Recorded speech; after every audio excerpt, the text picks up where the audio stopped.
आज हम पाठ शुरू करते हैं 13, नाम है विद्युत धारा के चुंबकीय प्रभाव। तो हमें पता होना चाहिए कि विद्युत धारा क्या होती है।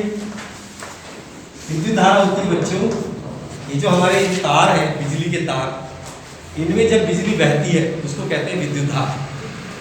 और चुंबक तो आप जानते ही हो, चुंबक के बारे में बहुत सारे बच्चे जानते हैं कि वो लोहे की वस्तुओं को अपनी ओर आकर्षित करती है। तो चुंबक लोहे की वस्तुओं को या लोहे से बनी वस्तु जो होती है, और भी कुछ तत्व हैं जिन्हें वो अपनी ओर खींचती है। एक तत्व और है, कोबाल्ट है, निकिल है। तो इन चुंबक से भी हम परिचित हैं और विद्युत धारा से परिचित हैं। बच्चों, इन दोनों में एक गहरा संबंध है। गहरा संबंध यह है कि विद्युत धारा से चुंबक बन सकती है और चुंबक से विद्युत धारा बन सकती है। विद्युत में चुंबक का प्रभाव होता है। पाठ का नाम ही ये कह रहा है। क्या कह रहा है पाठ? विद्युत धारा में चुंबक का प्रभाव होता है। लेकिन जब तारों में करंट बहता है तो हमने कभी महसूस नहीं किया कि क्या ये लोहे की चीजों को अपनी ओर खींच रहा है। लेकिन बच्चों, एक तो ये तार हमसे थोड़ा दूर रहते हैं, लोहे की वस्तुओं से भी दूर रहते हैं, और फिर इनमें जो करंट होता है, जो धारा होती है, विद्युत धारा जो होती है, वो उतनी, उसका मान उतना उच्च नहीं होता। उसका मान उतना उच्च नहीं होता। छोटी क्लास में आपने एक टॉपिक पढ़ा होगा, जिसे कहते हैं धारावाही परिनालिका। परिनालिका में से बहना, उसमें क्या था, एक खोखला बेलन होता है या ठोस भी हो सकता है, उसके ऊपर आपने विद्युत के तार लपेटे होंगे और फिर उसमें विद्युत धारा प्रवाहित की होगी। ठीक है। जैसे ही विद्युत धारा प्रवाहित करते हैं तो ये जो परिनालिका है एक चुंबक के समान व्यवहार करने लगती है, लोहे की वस्तुओं को अपनी ओर आकर्षित करते हैं। तो ये इस पाठ का छोटा सा इंट्रोडक्शन, ये परिचय मैंने दिया कि हम इस पाठ में ये जानेंगे कि विद्युत धारा में चुंबक का प्रभाव है, और फिर ये भी जानेंगे कि चुंबक की मदद से हम विद्युत धारा बना सकते हैं। आपने जनरेटर देखे होंगे, जिन्हें हिंदी में धारा जनित्र कहते हैं। उनसे बिजली बनती है। क्या डालते हैं? तेल, पेट्रोल। Yes sir. तेल पेट्रोल से बिजली बनाई जाती है जनरेटर में। क्या होता है जनरेटर में? जनरेटर में होती है चुंबक। चुंबक को घुमाया जाता है जनरेटर से और बिजली बनती है वहां पर। अब मैं आपको जनरेटर भी पढ़ाऊंगा, मैं आपको जनरेटर भी पढ़ाऊंगा। तो इस पाठ को शुरू करते हैं, हम आगे बढ़ाते हैं। कुछ बातें हमने जान ली और शुरू से एक टॉपिक करके हम पढ़ाई शुरू करते हैं। तो बच्चों, सबसे पहले मैं आपको पढ़ाऊंगा, ये एक सीधा, विज्ञान की भाषा में तार नहीं कहते, धारावाही चालक कहते हैं। क्या कहते हैं? धारावाही चालक। जो धारा को वहन कर सके, धारा को बहा सके। और चालक वही तो होता है जिससे विद्युत धारा बहे। विद्युत का चालक होता है तार। तार को हम क्या बोलेंगे? धारावाही चालक। ये एक सीधा धारावाही चालक है। इसमें विद्युत धारा बह रही है। विद्युत धारा को बच्चों आई से प्रदर्शित करते हैं, छोटा ही बड़ा ही कुछ बना लीजिए आप। इसमें विद्युत धारा बह रही है। तो जब किसी तार में विद्युत धारा बहती है तो वो चुंबकीय गुण प्रदर्शित करता है। कैसे पता लगेगा? हम एक यंत्र आता है, मार्केट में भी मिलता है, उसको हम कहते हैं चुंबकीय सुई। ठीक है। कंपास निडिल होती है, उसकी संरचना कुछ कुछ इस प्रकार की होती है। कोई डिबिया सी होती है, छोटी सी डिबिया, जैसे काजल की डिबिया हो छोटी सी। उसके ऊपर और नीचे दोनों तरफ शीशा होता है जिसके आर पार हम देख सकें, और उसमें एक छोटी सी इस प्रकार की एक तीर के समान आकृति दिखाई देती है। ऐसे जैसे ही इस छोटी सी डिबिया को आप यहां लेके आओगे, ये तीर हिलने लगेगा, ऐसे ऐसे हिलने लगेगा, क्योंकि ये खुद भी एक छोटा चुंबक होता है। और वो तभी हिलेगा जब उसके आसपास कोई चुंबक आएगा। तो जब हम इस धारावाही चालक, सीधे धारावाही चालक के पास इसको लेकर आई तो इसमें कंपन आ गया, ये ऐसे ऐसे नाचने लगी या हिलने लगी जो भी, तो यानी ये चुंबक है। ठीक है ना, क्योंकि इसमें ऐसे छेद होता है, जी। ऐसे ऐसे हिलने लगेगी, ठीक है ना, जो ये प्रदर्शित करेगी कि आसपास बस चुंबक है, यस। लेकिन हमारे आसपास तो चुंबक नहीं है, हमारे पास तो तार है जिसमें विद्युत धारा बह रही है। जब मैंने विद्युत धारा को बहाना बंद कर दिया तो ये जो सुई है ये एक जगह रुक गई, मैंने फिर विद्युत धारा बहाई, फिर उसने अपनी दिशा परिवर्तित की।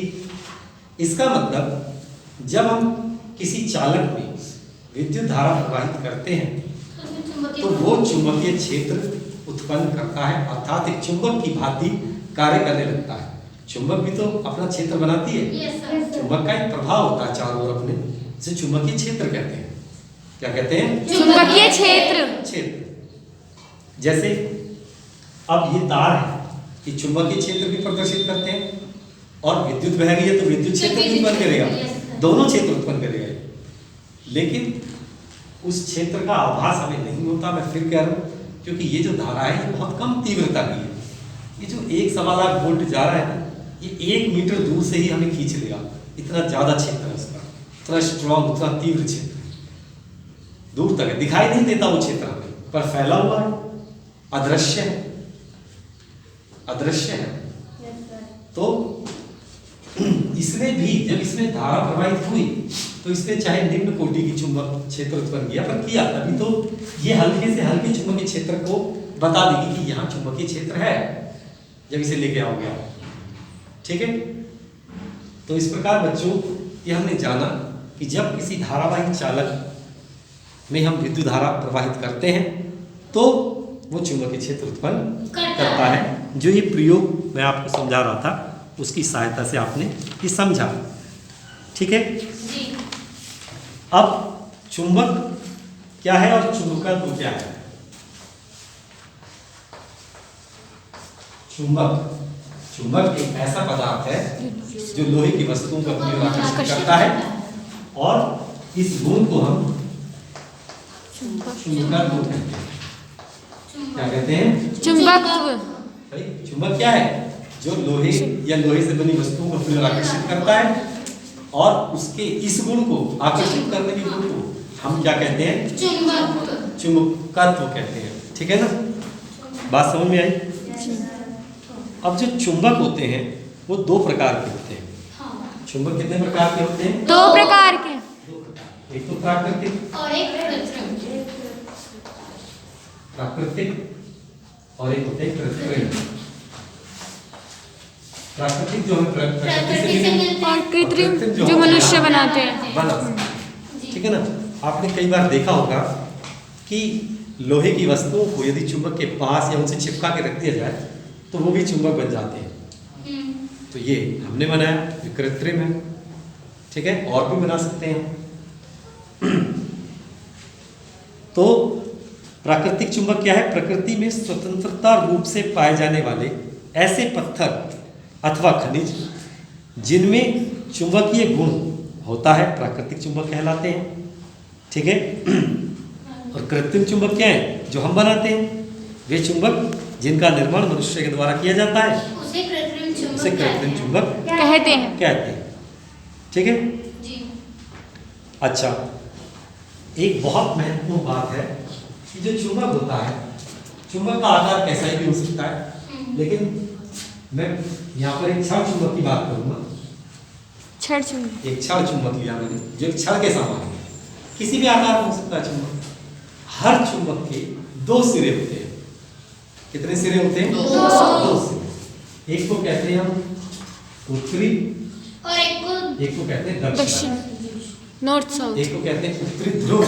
सिरे जो होते हैं उन्हें ध्रुव कहते हैं। चुंबक के एक सिरे को क्या कहा जाएगा? ध्रुव कहा जाएगा। समझ में आ रही बात सभी? Yes sir. और चुंबक का इधर वाला जो सिरा है इसे कहते हैं, कोई भी सिरा आप देखने से पता नहीं लगेगा, चुंबक को देखने से पता नहीं लगेगा किधर उत्तर है और किधर दक्षिण है, लेकिन होते हैं। पता कैसे चलेगा उसका भी मैं बता देता हूँ। आप चुंबक को लीजिए और उसको बीच में धागे से बांध दीजिए और बांध के लटका दीजिए, तो उसका जो सिरा उत्तर दिशा की ओर होगा वो उसका उत्तरी ध्रुव है और जो सिरा दक्षिणी दिशा की ओर होगा वो उसका दक्षिणी ध्रुव। दक्षिणी ध्रुव। ऐसा क्यों होता है?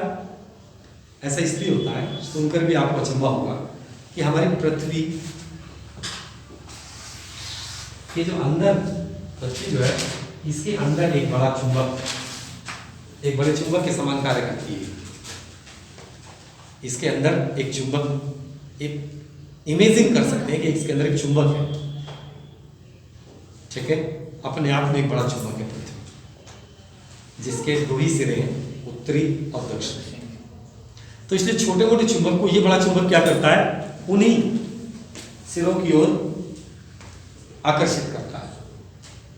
ये कारण है इसका कि कोई भी चुंबक अगर आप लटकाओगे तो हमेशा उत्तर और दक्षिण की तरफ रुकेगा, ठीक है।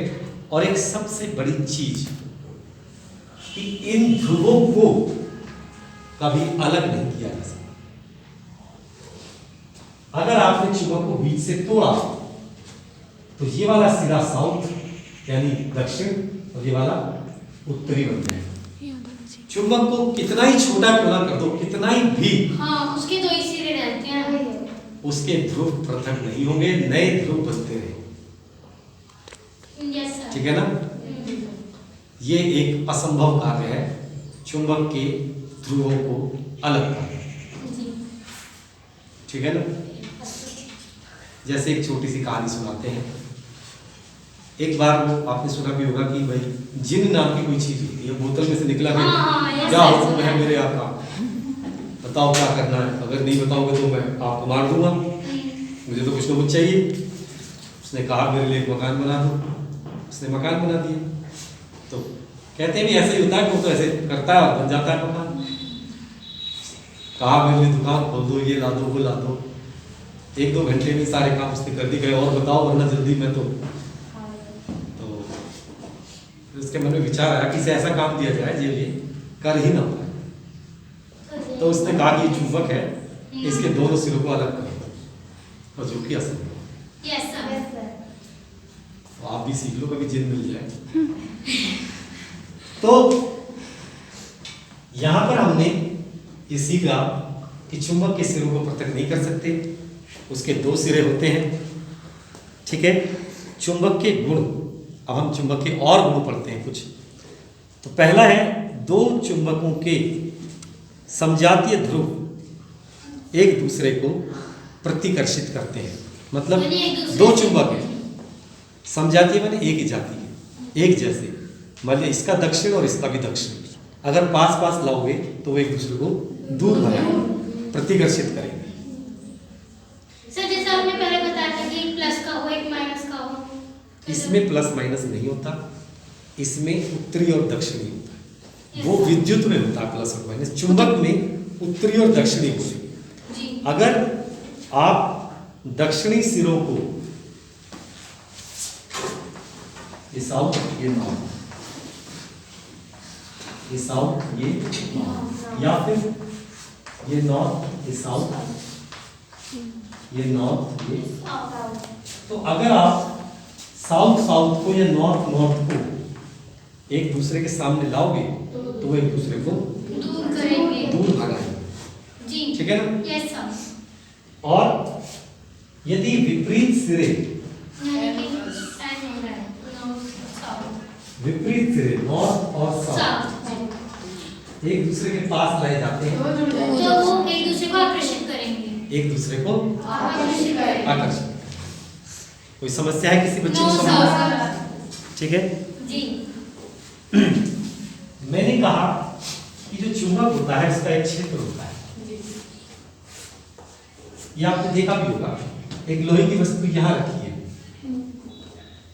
तो क्या ये इस पर उतना बल लगाएगा जितना यहाँ की वस्तु पर लगाएगा? No sir. पास वाली वस्तु को ज्यादा बल लगाएगा, और पास कर दूं तो और ज्यादा बल लगाएगा, जी, और पास कर दूं तो और ज्यादा बल लगाएगा। सबसे ज्यादा बल कहाँ पर होगा? सर जब वो ज्यादा ही पास होंगे, जहाँ उसका सिरा होगा। तो चुंबक के सिरे पर चुंबक का प्रभाव जो होता है, चुंबकीय क्षेत्र जो होता है वो प्रबल होता है, सबसे प्रबल चुंबकीय क्षेत्र जो होगा उस सिरे चुंबक के किस सिरे पर? किसी भी एक सिरे पर, दोनों सिरे पर होगा, किसी भी एक पर नहीं, दोनों। ठीक है। Yes sir. जैसे जैसे हम दूर चले जाते हैं चुंबक का जो क्षेत्र है वो घटता चला जाता है। जैसे शोले पिक्चर में गब्बर डायलॉग मारता है ना, यहाँ से 50-50 कोस दूर तक बच्चा जब रोता है तो माँ कहती है सो जा, तो उसका क्षेत्र 50 कोस तक होगा ना, उसके बाद फिर धीरे धीरे गब्बर को जाना बंद कर देंगे। तो वैसे ही जैसे दूर जाओगे चुंबक से, इसका जो प्रभाव है, इसका जो क्षेत्र है वो कम होता चला जाएगा। ठीक है ना? Yes sir. तो बच्चों सबसे ज्यादा तीव्र क्षेत्र यहीं पर है और यहीं पर वस्तुओं को ज्यादा आकर्षित करेगा। दूसरा गुण हो गया। एक और गुण, किसी चुंबक को मध्य से तोड़ने पर, ये तो वही बात होगी जो मैंने अभी समझाई, अगर मध्य से चुंबक को आपने तोड़ दिया तो उसके नए सिरे बन जाएंगे। Yes sir. बताया ना मैंने, तोड़ जी दिया। जी। इसके सिरों को जैसे तोड़ोगे चुंबक को, कहीं से भी तोड़ो, बीच में से तोड़ो, कहीं से भी तोड़ो, नए सिरे बन जाएंगे। ये मैंने आपको बताया। ठीक है। अब बात करते हैं चुंबकीय क्षेत्र और क्षेत्र रेखाएं। ये जो चुंबकीय क्षेत्र है ये दिखता तो है नहीं, है ना? चुंबक का क्षेत्र कहाँ दिखता है, लेकिन फिर भी हम इसे काल्पनिक रेखाओं से प्रदर्शित करने का प्रयास करते हैं। चुंबकीय क्षेत्र को काल्पनिक रेखाओं से प्रदर्शित करने का प्रयास करते हैं। उनको हम क्षेत्र रेखाएं या चुंबकीय रेखाएं, चुंबकीय बल रेखाएं क्या कहते हैं? चुंबकीय बल रेखाएं। बल। तो हमने आज ये नई चीज हम जानेंगे कि चुंबक का एक क्षेत्र होता है जिसे हम काल्पनिक रेखाओं से प्रदर्शित करने की कोशिश करते हैं, जिसे हम क्षेत्र रेखाएं या चुंबकीय बल रेखाएं कहते हैं। क्या कहते हैं? चुंबकीय बल रेखाएं। या किताब में आपकी क्षेत्र रेखाएं मिलेगा, कोई भी। ये क्या प्रदर्शित करती है? ये चुंबक के चारों ओर उसके क्षेत्र की दिशा, उसकी तीव्रता को प्रदर्शित करती है। ठीक है जी। तो बच्चों क्या बताया मैंने? किसी चुंबक के चारों ओर का वह क्षेत्र जिसमें चुंबक के प्रभाव को अनुभव किया जा सके, चुंबकीय क्षेत्र कहलाता है। चुंबकीय क्षेत्र क्या है?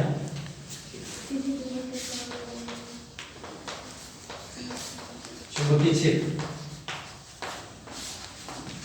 तो चुंबक के चारों ओर का वह क्षेत्र जहां चुंबक के प्रभाव को अनुभव किया जा सकता है वो चुंबकीय क्षेत्र है। ठीक है। अब जैसे कि मैंने कहा कि उसे बल रेखाओं से प्रदर्शित करते हैं, रेखाओं के द्वारा। तो अब इन बल रेखाओं के बारे में भी समझ लीजिए। चुंबकीय बल रेखाएं क्या होती हैं, और बल्कि मैं तो ये कहता हूँ आज क्लास में हम इतना ही पढ़ें, धीरे धीरे पढ़ें, क्योंकि अब हमारा सिलेबस बहुत ज़्यादा रहा नहीं। ठीक है, अच्छे से पढ़ें, धीरे पढ़ें, और जब सिलेबस खत्म हो जाएगा मैं दोबारा से आप लोगों को फर्स्ट चैप्टर से लेकर 16 चैप्टर तक रिवीजन कराऊंगा। जो बच्चे आपके संपर्क में हैं, अगर वो आना चाहते हैं तो उनसे बोलिए आ जाए पढ़ने, अपना तरीके से आए, सैनिटाइजर लेके आए, मास्क लगाएं, एक दूसरे से दूर रहें। मैं देखता हूँ बहुत सारे बच्चे एक दूसरे के पास आते हैं, एक दूसरे के लिए समस्या हो जाएगी। दूर रहिए, अपने आप को बचाइए, अपने मित्रों को बचाइए, आप अपनी भी रक्षा करिए, दूसरे की भी, ना मिलकर। ठीक है, तो आज की क्लास में इतना ही।